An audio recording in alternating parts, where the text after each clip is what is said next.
Hello everyone. Hope आप लोगों का पढ़ाई अच्छा चल रहा होगा। This is Mihir. Welcome to first innovation. Let's begin. आज का पहला question, gas release from paddy straw.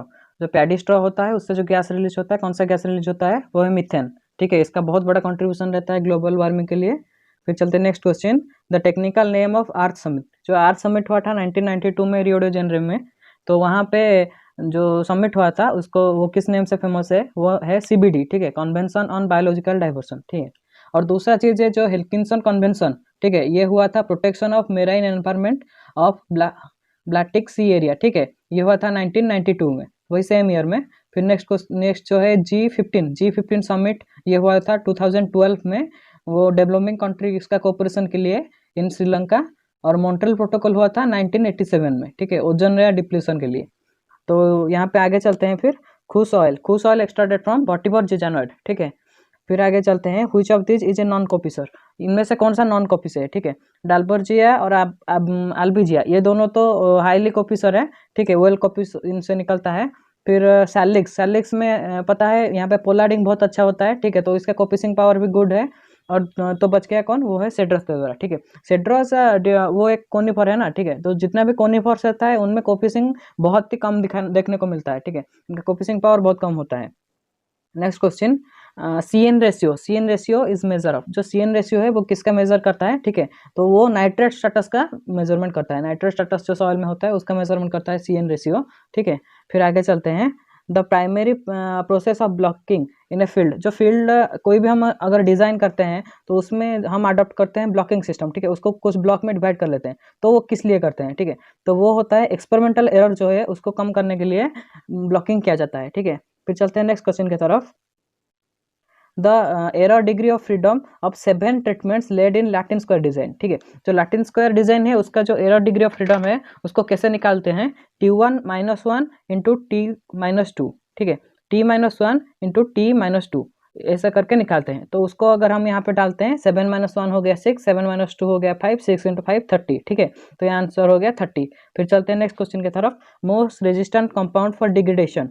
ठीक है, इनमें से कौन सा कंपाउंड है जिसका रेजिस्टेंस डिग्रेडेशन से बहुत अधिक है। ठीक है, डिग्रेडेशन ये इजीली डिग्रेड नहीं होता है। ठीक है, तो यहाँ पे आंसर आ जाता है lignin.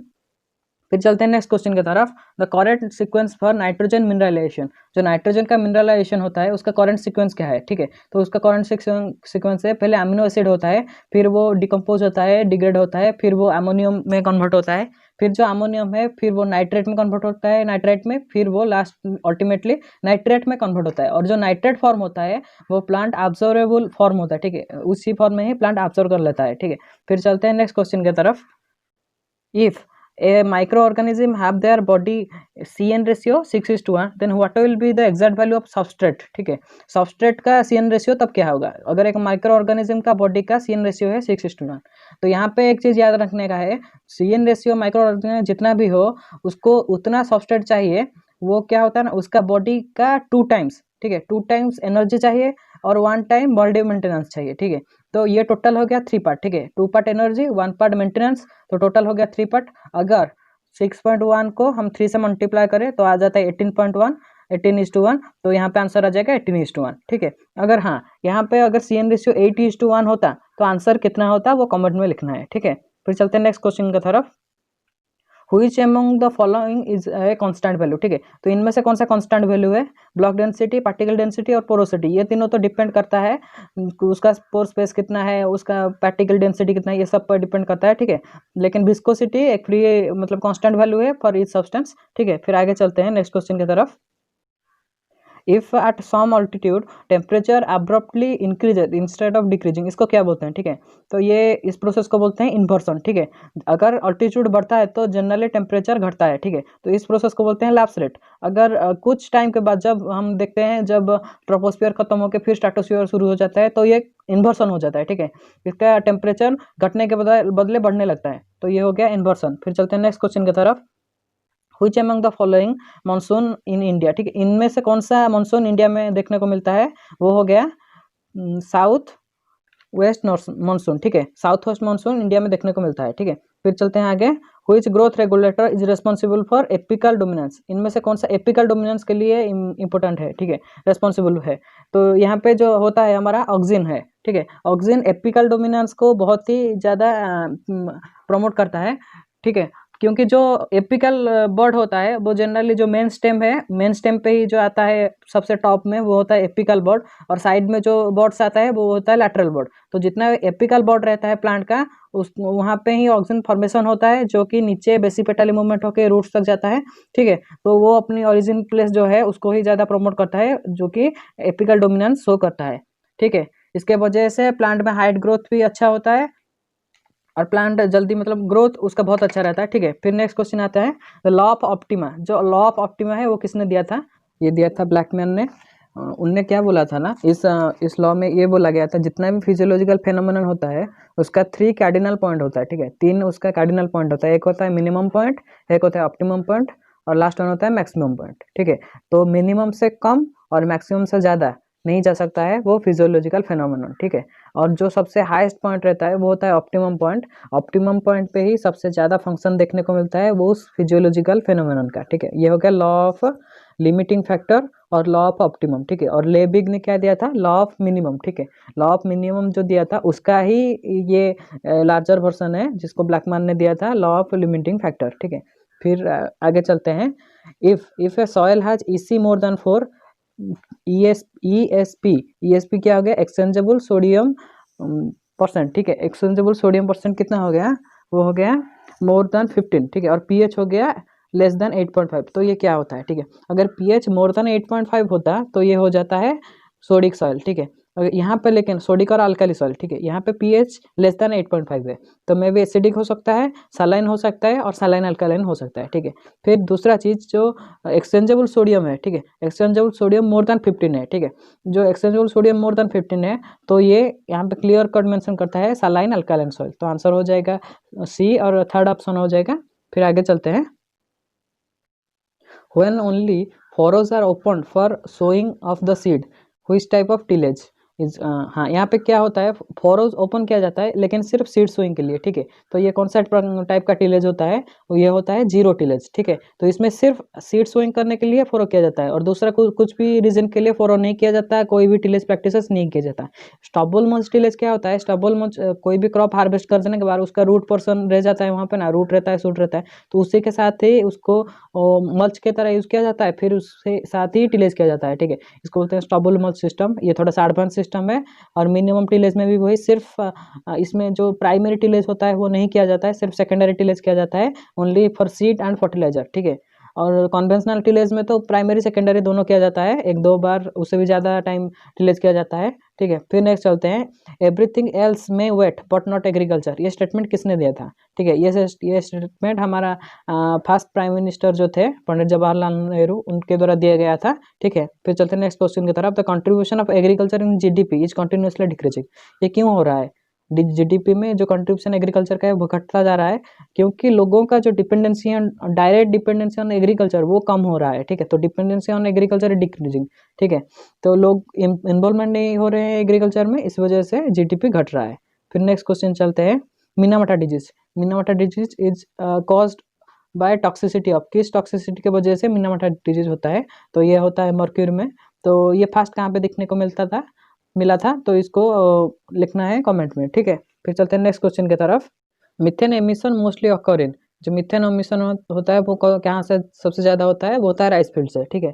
Paddy field, rice field जहाँ पे सबसे ज़्यादा मिथेन एमिशन होता है। फिर नेक्स्ट क्वेश्चन आता है earlier, earlier is more than one, इसका मतलब क्या है? एलियर मोर देन वन का मतलब यही होता है। एलियर क्या होता है? ये होता है लैंड इक्विवेलेंट रेशियो, ठीक है। जितना भी हम मोनोक्रॉप करते हैं उतना क्रॉप को कितना इंटरक्रॉप के द्वारा उत्पन्न किया जाता है, ठीक है। इसको लेके एक रेशियो निकलता है, इसको बोलते हैं लैंड इक्विवेलेंट रेशियो। तो ये वैल्यू अगर मोर देन वन होता है फिर हम बोल सकते हैं कि intercropping favours the crop growth and crop yield. Intercropping जो है वो क्रॉप ग्रोथ और यील्ड को फेवर करता है। अगर लेस देन वन होता है तो फेवर नहीं करता है, अगर इक्वल वन होता है तो सेम यील्ड और क्रॉप आता है। 1 हेक्टर मोनोक्रॉप से जितना आता है 1 हेक्टर इंटरक्रॉप से उतना ही आता है, वो होता है एलियर इक्वल टू वन, ठीक है। तो यहाँ पे एलियर मोर देन वन है, मतलब इंटरक्रॉपिंग यहाँ पे फेवर करता है। तो यहाँ पे आंसर आ जाएगा प्योर क्रॉपिंग हैज डिसएडवांटेज, ठीक है। फिर चलते हैं नेक्स्ट क्वेश्चन की तरफ। Under normal condition which type of observation mostly take place. Normal condition में कौन सा ऑब्जर्वेशन होता है, वो होता है पासिव ऑब्जर्वेशन। एक्टिव ऑब्जर्वेशन कब होता है, जब कोई स्ट्रेस कंडीशन आता है तब एक्टिव ऑब्जर्वेशन होता है। फिर चलते हैं नेक्स्ट क्वेश्चन की तरफ। Energy status of water at saturation. Energy status of water saturation हो अनसैचुरेटेड हो, जो भी हो वो रहता है लेस देन 0, ठीक है, ऑलवेज नेगेटिव रहता है। फिर चलते हैं आगे। Available water in found in, ठीक है, अवेलेबल वाटर किस रेंज में मिलता है, वो होता है एफसी माइनस PWP। एफसी क्या हो गया, फील्ड कैपेसिटी हो गया, PWP क्या हो गया, परमानेंट विल्टिंग पॉइंट हो गया, ठीक है। तो ये दोनों के बीच का जो गैप होता है वो होता है अवेलेबल वाटर, ठीक है। अवेलेबल वाटर जब खत्म हो जाता है तो परमानेंट विल्टिंग हो जाता है। अवेलेबल वाटर जब फुल होता है तब फील्ड कैपेसिटी के लेवल रहता है, ठीक है। फिर चलते हैं नेक्स्ट क्वेश्चन का तरफ। Which of the among has potential is positive, ठीक है, इनमें से कौन सा पॉजिटिव है, ठीक है। तो ये जो चारों चीज़ है, ये जो हमारा वाटर का एनर्जी है उसको डिफाइन करते हैं, ठीक है। तो इसमें क्या होता है, ये जो चार है, मेट्रिक हेड है, ग्रेविटेशनल हेड है, ऑस्मोटिक हेड है और प्रेशर हेड है, ठीक है। तो इनमें से कौन सा पॉजिटिव है, तो इनमें से जो प्रेशर हेड है, जिसको दूसरे टर्म में हम बोलते हैं टर्जर प्रेशर, ठीक है। तो टर्जर प्रेशर होता है सेल में रहता है, ठीक है, वो हमेशा पॉजिटिव रहता है। बाकी जो ऑस्मोटिक प्रेशर वो नेगेटिव रहता है, ग्रेविटेशनल वो भी नेगेटिव रहता है और मेट्रिक हेड वो भी नेगेटिव रहता है, ठीक है। तो जो प्रेशर पोटेंशियल है वो हमेशा पॉजिटिव रहता है। फिर चलते हैं नेक्स्ट क्वेश्चन की तरफ। According to land use classification alluvial soil of Indo Gangetic plain comes under, ठीक है। तो लैंड यूज क्लासिफिकेशन के द्वारा टोटल इंडिया में जितना सॉइल है उसको 8 कैटेगरी में डिवाइड किया गया है, ठीक है, 8 कैटेगरीज। उनमें से 4 कैटेगरी है एग्रीकल्चर के लिए और 4 कैटेगरी है फॉरेस्ट्री एंड हॉर्टिकल्चर के लिए, ठीक है। तो जो फर्स्ट 4 हो गए, तो यहाँ पे क्या होता है, क्लास 1 जो सबसे अच्छा रहता है वो क्लास 1 में रहता है, फिर उससे कम क्लास 2, फिर स्लोपी, ऐसे कर करके क्लास 4 में सबसे घटिया वाला रहता है, ठीक है। तो यहाँ पे अलुवियल सॉइल वो बेस्ट होता है एग्रीकल्चर के लिए, ठीक है, तो वो आ जाता है क्लास 1 में, ठीक है। फिर चलते हैं आगे। Which among the following group of plant have drought resistance, इनमें से कौन से प्लांट का ज़्यादा ड्रॉट रेजिस्टेंस है, वो होता है C4 plant. C4 plant are more resist to drought, क्यों, क्योंकि उनका जो वाटर यूज एफिशिएंसी है वो बहुत ज़्यादा रहता है, ठीक है। फिर आगे चलते हैं। रिफ्लेक्टेंट टाइप ऑफ एंटी ट्रांसपेरेंट, ठीक है, जो एंटी ट्रांसपिरेशन होता है, एंटी ट्रांसपिरेशन एजेंट जो रहते हैं वो जनरली 4 टाइप का होते हैं, ठीक है। एक होते हैं मेटाबॉलिक इनहिबिटर, तो ये केमिकल्स क्या करते हैं, जो मेटाबॉलिक होता है प्लांट में उसको इनहिबिट करते हैं। तो इसमें कौन कौन आ जाते हैं, इसमें आता है ABA, एस्पिरिन, फिर PMA जो फिनाइल मर्क्यूरी एसीटेट होता है, ये तीनों आ जाते हैं इस कैटेगरी में। फिर दूसरा एक कैटेगरी होता है फिल्म फॉर्मिंग इनहिबिटर, ठीक है। ये क्या करते हैं, जो लीफ होता है उसके ऊपर एक फिल्म फॉर्म कर लेते हैं, ठीक है, एक लेयर फॉर्म कर लेते हैं। तो इसमें क्या क्या आता है, वैक्स आ जाता है, फिर सिलिकॉन ऑयल आ जाता है, ठीक है, वैक्स सिलिकॉन ऑयल ये आ जाते हैं फिल्म फॉर्मिंग के लिए। फिर नेक्स्ट कैटेगरी जो आता है वो होता है ग्रोथ रिटार्डेंट, ये ग्रोथ को रिटार्ड करते हैं। इसमें क्या क्या आता है, इसमें आता है सैलिसाइक्लिक एसिड और ABA, ये दोनों आ जाता है इसमें, ठीक है। फिर हमारा जो यहाँ पे क्वेश्चन पूछा गया है रिफ्लेक्टेंट टाइप, तो रिफ्लेक्टेंट टाइप में क्या क्या आता है, एक तो आता है केओलिनाइट जिसको कोलिन भी बोलते हैं, फिर दूसरा आता है लाइम वाटर। तो ये क्या करते हैं, लीफ के ऊपर एक कोट बना देते हैं जो कि जो इंसुलेशन आता है उसको घटा देता है, ठीक है, जिस वजह से ट्रांसपिरेशन कम होता है। फिर चलते हैं नेक्स्ट क्वेश्चन की तरफ। The herbicide that contain carbon in their molecule, जिस हर्बिसाइड के कार्बन मोलिक्यूल होता है वो तो ऑर्गेनिक हर्बिसाइड होते हैं। फिर चलते हैं नेक्स्ट क्वेश्चन की तरफ। Application of herbicide after sowing of crop but before emerging, before emerging हो गया प्री इमर्जेंस, ठीक है, after emerging post emergence, before emerging pre emergence हो गया यहाँ पे आंसर। फिर नेक्स्ट क्वेश्चन की तरफ। Meiotic division of cell is also known as, जो मेयोटिक डिवीजन होता है सेल का उसको दूसरे टर्म में क्या बोलते हैं, वो होता है रिडक्शन डिवीजन, ठीक है, रिडक्शन डिवीजन। फिर चलते हैं नेक्स्ट क्वेश्चन की तरफ। A variety of crop developed by pure line selection is a, जो प्योर लाइन सिलेक्शन होता है उनमें से किस टाइप का क्रॉप निकलता है, वो होता है population of plants with same genotype, ठीक है। तो यहाँ पे जीनोटाइप कंजर्व होता है और जो प्योर लाइन सिलेक्शन होता है वो जनरली इनब्रीड करके डेवलप किया जाता है, ठीक है। फिर चलते हैं नेक्स्ट क्वेश्चन की तरफ। Blue colour tag is used for, जो ब्लू कलर का टैग होता है, ये जो 4 टाइप का सीड है, ठीक है, तो इनमें से ब्लू कलर का टैग किस में दिया जाता है, वो होता है सर्टिफाइड सीड, ठीक है। सर्टिफाइड सीड क्या होता है, पहले न्यूक्लियर सीड आता है, फिर उससे फाउंडेशन, फिर बिडर सीड आता है, फिर सर्टिफाइड सीड आता है, ठीक है। तो ये यहाँ पे जो सर्टिफाइड सीड लास्ट को निकलता है वो ही जनरल क्रॉपिंग के लिए दिया जाता है, ठीक है। न्यूक्लियर सीड तो साइंटिस्ट के द्वारा डेवलप किया जाता है, ठीक है। फिर चलते हैं आगे। If two component interact in such a way that yield of one component exceeds yield corresponding to sole crop without affecting the yield of other component, ठीक है। तो यहाँ पे क्या होता है, एक चीज मोनोक्रॉपिंग में जितना yield आता है उसको अगर हम दूसरे कंपोनेंट के साथ करते हैं तो वो ज़्यादा yield आता है, ठीक है। तो ये एक टाइप का म्यूचुअलिज्म होता है और यहाँ पे किसी को हार्म नहीं होता है, म्यूचुअलिज्म होता है, ठीक है। तो इसको अगर पर्टिकुलर कर दें तो इसको बोलते हैं प्रोटो कोऑपरेशन, ठीक है। ये एक प्रोटो कोऑपरेशन का एग्जाम्पल है। फिर चलते हैं आगे। मिमोसिन, मिमोसिन किस में मिलता है? तो यहाँ पे आंसर जाता है सुबाबुल, ठीक है। सुबाबुल में मिलता है मिमोसिन, क्योंकि ये वही फैमिली को बिलोंग करता है। फिर चलते हैं आगे। Calculate the plant population of मेज इन 5000 मीटर स्क्वायर, ठीक है। 5000 मीटर स्क्वायर में अगर स्पेसिंग हो 15 to 20 सेंटीमीटर तो कितना प्लांट आ जाते हैं, ठीक है।